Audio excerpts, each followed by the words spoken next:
Hello everyone, ಎಲ್ಲರೂ ಹೇಗಿದ್ದೀರಾ? ನಾನಂತೂ ಚೆನ್ನಾಗಿದ್ದೀನಿ. ನೀವು ಎಲ್ಲರೂ ಚೆನ್ನಾಗಿದ್ದೀರಾ ಅಂದ್ಕೊಂಡಿದ್ದೀನಿ. ನಾನಂತೂ ಇವತ್ತು ಒಂದು ಒಳ್ಳೆ ಡ್ರಿಂಕ್ ಕುಡ್ದೆ ರೀ. ಶಾಕ್ ಆದ್ರಾ? ಡ್ರಿಂಕ್ ಅಂದರೆ ತಪ್ಪು ತಿಳ್ಕೊಂಬಿಡ್ರಿ, ಅದೇ ಡಿಟಾಕ್ಸ್ ಡ್ರಿಂಕು. ಈ ಚಳಿಗಾಲದಲ್ಲಿ ಮಾಡಿಸಿದ ಡ್ರಿಂಕು.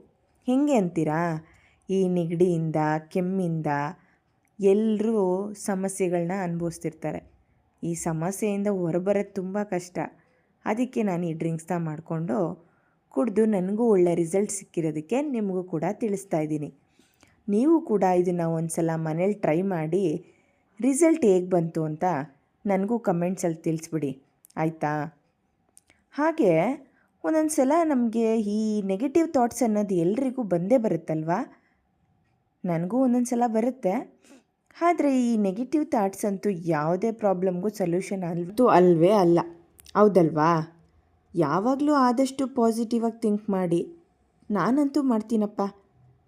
ನಮ್ಮದೇ ಆದಂಥ ಒಂದು ಕಂಫರ್ಟ್ ಝೋನಲ್ಲಿದ್ದಾಗ ಯಾವುದೇ ಚಾನ್ಸ್ ಆಗಲಿ ನಮಗೆ ಸಿಗೋದೇ ಇಲ್ಲ, ಕರೆಕ್ಟ್ ಅಲ್ವಾ? ರಿಸ್ಕ್ ತೊಗೊಂಡು ಆ ಕಂಫರ್ಟ್ ಝೋನಿಂದ ಆಚೆ ಬಂದಾಗೆ ನಮಗೆ ಮಿರಾಕಲ್ಸ್ ಅಂತ ನಮ್ಮ ಲೈಫಲ್ಲಿ ಆಗೋದು. ಹಾಗೆ ನಮ್ಮೆಲ್ಲರೂ ಲೈಫಲ್ಲೂ ನಾವೇನಾದರೂ ಸಾಧಿಸಬೇಕು ಅಂದ್ಕೊಂಡ್ರೆ ಇದೇ ಬೇಕು ಅದೇ ಬೇಕು ಅಂತ ಕಾಯೋದು ಬೇಡ. ಏನು ನಿಮ್ಮ ಹತ್ರ ಇದೆಯೋ, ಎಷ್ಟೆಲ್ಲ ಸೌಕರ್ಯ ಇದೆಯೋ ಅದರಲ್ಲೇ ಸ್ಟಾರ್ಟ್ ಮಾಡಿ. ಇವತ್ತಿಂದನೇ ಶುರು ಮಾಡ್ಕೊಳ್ಳಿ. ಆ್ಯಂಡ್ ನಿಮ್ಮ ಕೈಯಲ್ಲಿ ಎಷ್ಟಾಗುತ್ತೋ ಅಷ್ಟನ್ನು ಕ್ವಾಲಿಟಿ ಲೈಫ್ನ ಲೀಡ್ ಮಾಡೋಕ್ಕೋಸ್ಕರನೇ ಸ್ಪೆಂಡ್ ಮಾಡಿ. ಹಾಗೆ ಇವತ್ತಿನ ಬ್ರೇಕ್ಫಾಸ್ಟ್ಗೆ ನಾನು ಬೀಟ್ರೂಟ್ ಪಲ್ಯ ಮತ್ತು ಚಪಾತಿ ಮಾಡ್ಕೊಂಡಿದ್ದೆ.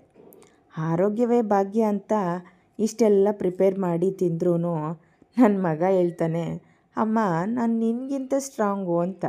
ಮಕ್ಕಳಂತೂ ನಮ್ಮನ್ನು ಹೇಗೆ ಕಾಲು ಎಳೆಯೋದು ಅಂತಲೇ ಕಾಯ್ತಾ ಇರ್ತಾರೆ ಅಲ್ವಾ?